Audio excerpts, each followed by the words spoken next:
Well, we're back to talk about sports this morning, and Monday Thomas joins us on Friday. Monday, it's good to have you join us. Good morning. Good morning, Mercy. I feel great to join you this morning. Good morning, Plus TV. Well, I hope you had a great election weekend, and I want to believe you casted your vote. By the way, congratulations on your president-elect. Okay, thank you. I don't want to say much. Okay, so let's get to the crux of the conversation this morning. The fact that Nigeria's under-20 national team, the Flying Eagles, edged Uganda 1-0 in that quarterfinal of the ongoing under-20 AFCON in Egypt to book a place in the semi-final of the competition and also qualified for the 2023 FIFA World Cup. So my question to you is, we will probably be facing facing the winners, and we're looking at South Sudan. Gambia will definitely play on Friday. What exactly are your thoughts? Do you think that we stand a chance? Of course, we stand a great chance to make it to the finals. But first of all, congratulations to the Flying Eagles. They're absolutely soaring, especially in a time where Nigeria is unsure about its leader. But we are so sure that these people are ready to represent Nigeria in the most spectacular way. And just like they are doing, losing their first game to Senegal, there were lots of talks. It's a lot of most of the right man for the job. Can this team, of course, go to the length that we want them to? The answer is yes. They're now in the semifinals, not just in the semifinals. They are through to the World Cup. The World Cup that will be hosted in Indonesia later on this year. I'm talking about the FIFA Under-20 World Cup. So I think they've achieved their first goal, which is qualifying to the World Cup. And the second and the most important goal is to win the tournament. And with how they are playing with the coach Mboso, who's not afraid to change things. This morning I was taking a look at the first team he started, and in the first game against Senegal, where we lost by a goal to nil. He's a manager who's not afraid to change things. He's a man who is good with his decision, and it's not. Football sometimes you've got to go for the gamble. You've got to try things out, and if it works for you, fine. If it doesn't, that's your own problem. But Mboso has tried a whole lot of things in this tournament, changing players, changing tactics, motivating these young boys, and they are doing greatly so far in Egypt. A 1-0 scoreline against the Young Cranes of Uganda, although it was a slender lead, but it was good enough to see Nigeria make it to the semifinals. So how do you qualify that sort of victory? Because at the end of the day, it feels like the conversation that we're having, even up until this moment, is how you win. So if you look at the win for the Flying Eagles, it's okay that the on goal actually made them qualify. But would you really say that without that particular on goal, do you think that we probably would have seen the light of day in terms of qualifying for the semi-final spot? Okay, that own goal was actually forced. It was not a blatant own goal. Nigeria were actually trying to score.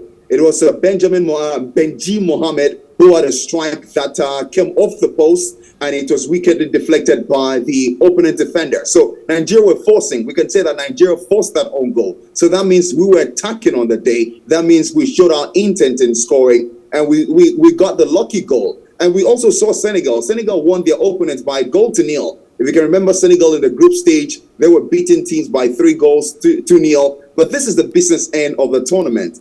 Side to know that if they lose their game, it's a knockout. So you've got to be very careful. So I think Nigeria were being very careful yesterday, and they were playing the right football. Mercy, there's a difference between playing the right football and the best football. The best football comes with lots of entertainment, maybe gets the crowd standing, edge of the seat stuff. But when it comes to the right football wins your games. And that is what Mboso is showcasing right now in Egypt. Now, you talked about the game coming up later on today by 3 p.m., which is going to be South Sudan and Gambia. The winner of this exciting encounter will take on Nigeria in the semi-final. I think it's going to be an easy one. South Sudan, this is their first ever tournament.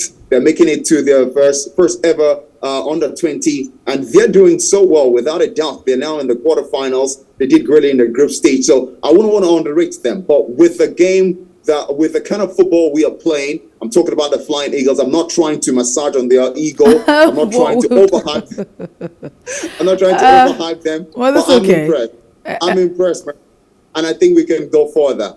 This is what we need as a country. But let's even begin to preempt, what will happen around 3 o'clock. South Sudan taking Gambia on that one. Who would you be betting it on? Oh, who do I want to play against Nigeria, right? No, that's not what I mean. I mean, if you look at the game they are playing, it's not who you want, but I'm saying that looking at Gambia playing South Sudan, what do you think would become of the outcome, looking at both teams at the end of the day? Who would you be putting your money on if you were to bet? There is actually a resurgence going on in Gambia. They call them the Scorpions, the senior team, they call them the Scorpions, and we saw them at the just recently completed the AFCON, that was last year in the early parts, I think January last year. They played great football. The senior men, they played great football. And I'm seeing that too with the young Scorpions. They are playing so well as well. But when it comes with the underdogs, there is this underdog effect where it comes with the other teams underrating you, and you find out you somehow create a chance from that, from people looking down on you and make things happen. Because when you look down on a team, there are chances that you will not prepare adequately. There are chances that you may not want to use the tactics you think might win you game. You may just want to try something else. But South Sudan being the underdogs, I see them shocking Gambia. But it's not going to be very easy because Gambia, their football have developed from the senior team to now the under 20. They're doing great. So it's going to be a very fiercely contested encounter. But I'm seeing Gambia progressing. Not, of course, completely putting my money on Gambia, but because they're the big boys in this encounter, I'm seeing them making it to the semifinals and eventually taking on Nigeria. And then you think that we have what it takes to take Gambia if they're the big boys in the game? Certainly. You need to play against the big boys if you want to win a championship. You can't want to play against a minor. You don't want to play against the small boys. You need to win a championship, you need to be the champion. So Gambia beating South Sudan, they'll make it to the semifinals. They'll also make it to the World Cup in Indonesia. And of course, Nigeria will play against them in semifinals. It might just be a 1-0 win. Mercy, don't take it to heart if it keeps in Nigeria win 1-0 because it's a business. And just like Arsenal are winning 1-0. So 1-0 is effective enough to get you a win. Well, we have been pretty busy with the election, so let's not even go to that party, go to that other side. But I understand where you're coming from. Just a bit of it. I always like to put this question. I mean, if you were at the helm of affairs and you have seen the game so far, we probably would say, the Flying Eagles, just like you have stated, fantastic team whatsoever. Do you think that there's any part of the game that they should be paying attention to as they will be looking out to taking it on with whoever, qualifies or becomes the winner at the end of today's match? All right, I'm quite impressed with what Lada Boso is doing, but like you said, Eva was right there. I would tell the boys to be a little bit cool-headed, all right? They should be a little bit very calm. They should try to know when to attack. And most of it all, they should create chances because they are not creating chances. And of course, you score more than your opponent. If you score more than your opponent, there is no way of your opponent beating you because you score more goals, you're creating more chances. The problem is that the young boys right now, I know they still have a lot to learn, but they are not intentional. I mean, there is no flash of brilliance. It's great. They're playing like a team, which is thumbs up for me. But when it comes to creating chances, they're not doing that. The goal came in the first 45 minutes, and it looked that they were satisfied with it. It looked like all they wanted to do was hang on and see how the game will finish. But if you play against a big team like it is also projected that we can play against Senegal again in the final. You can't mess around with Senegal. If you score Senegal first, they'll come after you, and you can't defend all night. You can't defend for 70 minutes. So we should try to create more chances. The boys should be a little bit calmer. I actually like the way he's changing things in the midfield. And Nigeria actually made it to the team of the group stage, which is Benjamin Solomon Abamaka, I beg your pardon. I was trying to remember his name. He won 2 man of the match, and yesterday another Nigerian won 2 man of the match. So they've got what it takes to, of course, make it to the finals. But they just need to create more chances. And if we see a 2-goal scoreline in the first 45 minutes or in the second half, then we'll be a little bit relaxed. Because I'm sure, Mercy, you were not relaxed when Nigeria were leading by 1-0. We need to win comfortably and make it to the finals in the most brilliant fashion. Well, Well, that's it this morning. Monday, Thomas, thank you so much. Always a delight to speak with you every Friday. I mean, talking sport or football, whatever it is, it's always great to hear you share your thoughts on some of these issues. Thank you so much, and we look forward to speaking after this time out. I mean, let's see how it pans out. If South Sudan will be, taking on Gambia, who becomes the winner and who will be playing Nigeria at the end of it. We'll come back to talk some more after the game.